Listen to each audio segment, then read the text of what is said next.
Assalamualaikum warahmatullahi wabarakatuh. Nama saya Devita Novia Rahma, NIM 214202903. Di sini saya akan memaparkan PowerPoint tentang administrasi kurikulum dalam pendidikan. Untuk poin yang pertama, di sini ada pengertian kurikulum. Secara etimologi, kurikulum berasal dari bahasa Yunani yaitu kurir yang berarti pelari dan curare yang berarti tempat berpacu.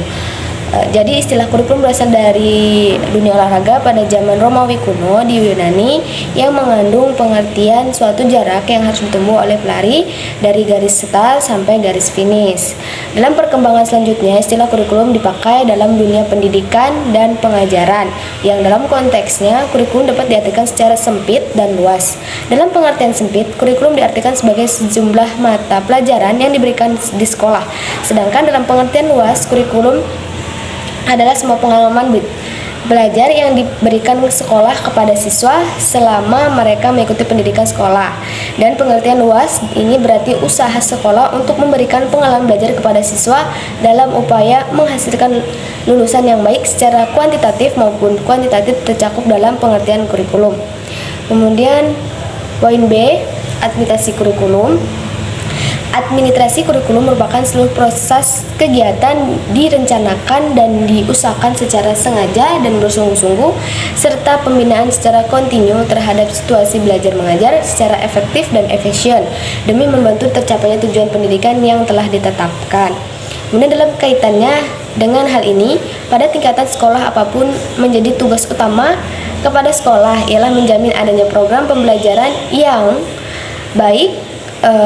baik bagi peserta didik, karena pada dasarnya pengelolaan atau manajemen pendidikan fokus terhadap segala usahanya pada praktek belajar mengajar atau disingkat tadi PBM.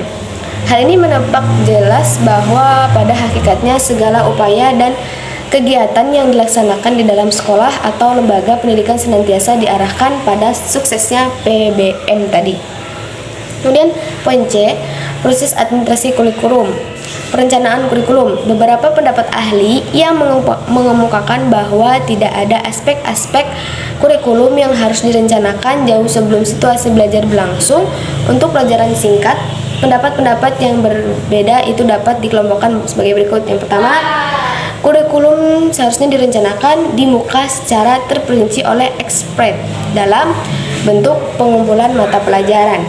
Yang kedua, kurikulum direncanakan secara terperinci muka oleh panitia yang terdiri dari guru-guru dalam bentuk kumpulan mata pelajaran. Yang ketiga, kurikulum direncanakan dalam garis besarnya luas oleh panitia yang terdiri dari guru-guru dalam bentuk pedoman kerja. Perincian dilakukan oleh guru berdasarkan kebutuhan murid. Yang selanjutnya, kurikulum direncanakan dalam garis besarnya berisi partisipasi dari guru-guru dan tokoh-tokoh masyarakat. Perinci dilakukan oleh perencanaan bersama guru dan murid. Yang selanjutnya, kurikulum direncanakan oleh guru bersama murid pada waktu akan belajar tanpa perencanaan jauh di muka. Terus kemudian ada pelaksanaan kurikulum, pengawasan atau pengembangan kurikulum, evaluasi, perencanaan kurikulum. Yang selanjutnya poin D, fungsi administrasi kurikulum. Ada beberapa fungsi dari administrasi kurikulum diantaranya sebagai berikut. Yang pertama, meningkatkan efisiensi pemanfaatan sumber daya kurikulum. Yang kedua, meningkatkan keadilan, equity, dan kesempatan pada siswa untuk mencapai hasil yang maksimal. Yang ketiga, meningkatkan relevansi dan efektivitas pembelajaran sesuai dengan kebutuhan peserta didik maupun lingkungan sekitar peserta didik. Yang keempat, meningkatkan efektivitas kinerja guru maupun aktivitas siswa dalam mencapai tujuan pembelajaran. Pengelolaan kurikulum yang profesional, efektif, dan terpadu dapat memberikan